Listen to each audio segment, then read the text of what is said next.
નીતિન જાની ઉર્ફે ખજૂરભાઈને કોંગ્રેસમાં જોડાવા મળ્યું આમંત્રણ। કોંગ્રેસ પ્રવક્તા હેમાંગ રાવલે કહ્યું, ખજૂરભાઈ માટે કોંગ્રેસના દરવાજા ખુલ્લા જ છે। ખજૂરભાઈની વિચારધારા કોંગ્રેસ સાથે થાય છે મેચ। છોટાઉદેપુરમાં ભાજપને મોટો ઝટકો। તાલુકા પંચાયતના કારોબારી અધ્યક્ષ રાજેશ રાઠવાએ આપ્યું રાજીનામું। રાજેશ રાઠવા આમ આદમી પાર્ટીમાં જોડાય તેવી શક્યતા। નવા મંત્રીમંડળને લઈ કોંગ્રેસના પ્રવક્તા હેમાંગ રાવલનું ચોંકાવનારું નિવેદન। સૌરાષ્ટ્રમાં ભાજપે અન્યાય કર્યો હોવાનો લગાવ્યો આરોપ। ભાજપના મોટા નેતાઓને મંત્રીપદ ન આપ્યો હોવાનો દાવો। કોંગ્રેસે પ્રબળ વિપક્ષની ભૂમિકા ભજવશે।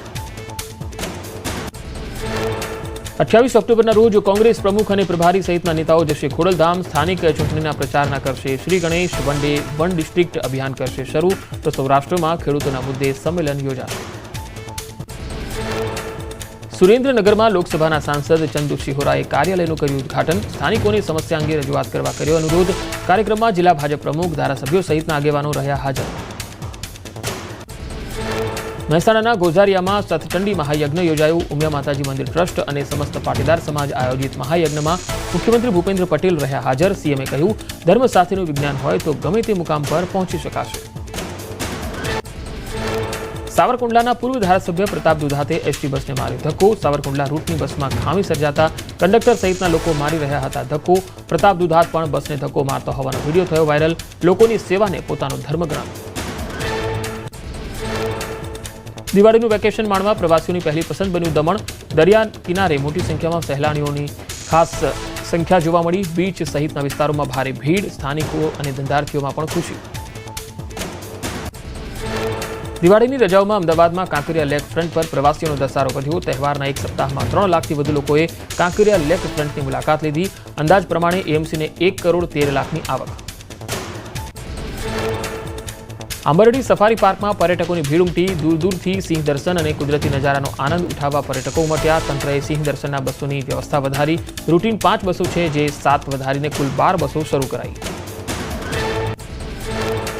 વિસનગરના બાસણા ગામથી વરાણા પગપાળા સંઘમાં અનેક ભક્તો જોડાયા। હારીજ પાસે આવેલા વરાણામાં માં ખોડિયારના દર્શન કર્યા। ઉત્સાહી યુવાનો દ્વારા તમામ પ્રકારની વ્યવસ્થાઓ કરાઈ।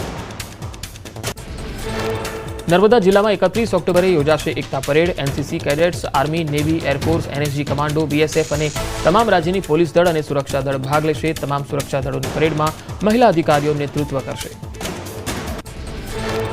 રાજસ્થાનના જેસલમેરમાં જોવા મળ્યો ગુજરાતી પ્રવાસીઓનો જમાવડો। શહેરની ગલીઓ, બજારો અને મુખ્ય માર્ગો પર મોટી સંખ્યામાં જોવા મળ્યા ગુજરાતી પ્રવાસીઓ। સોનાર કિલ્લો, ગડીસર તળાવ, સમના મખમલી ધોરાઓ સહિતના સ્થળો પર જોવા મળી ભીડ। ઉત્તર પ્રદેશના મેરઠમાં ગેરકાયદે દબાણો પર પ્રશાસનનું બુલડોઝર ફરી વળ્યું। શાસ્ત્રીનગર વિસ્તારમાં આવેલા સેન્ટ્રલ માર્કેટમાં કરાયેલા ગેરકાયદે દબાણોને હટાવાયા। ચુસ્ત પોલીસ બંદોબસ્ત વચ્ચે તંત્ર દ્વારા હાથ ધરાઈ કામગીરી।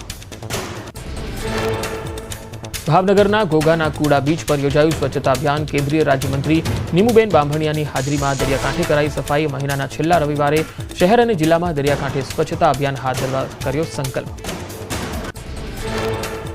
અમદાવાદમાં ઘર વિહોણા નાગરિકોને આવાસ અપાશે। એએમસી દ્વારા 10,000થી વધુ આવાસ તૈયાર કરાશે। 1406 કરોડના ખર્ચે મકાનો તૈયાર થશે। એએમસીએ કેટલીક સ્કીમો માટે ટેન્ડર મંજૂર કર્યા। દિલ્હીથી રાજકોટ પછીની 2 ફ્લાઇટ શરૂ થતા ઉદ્યોગકારો અને ધંધાર્થીઓને થશે ફાયદો। આવનારા દિવસોમાં રાજકોટને આંતરરાષ્ટ્રીય ફ્લાઇટ મળશે। રાજકોટથી દુબઈ વચ્ચે ફ્લાઇટ મળે તે પ્રયાસો શરૂ।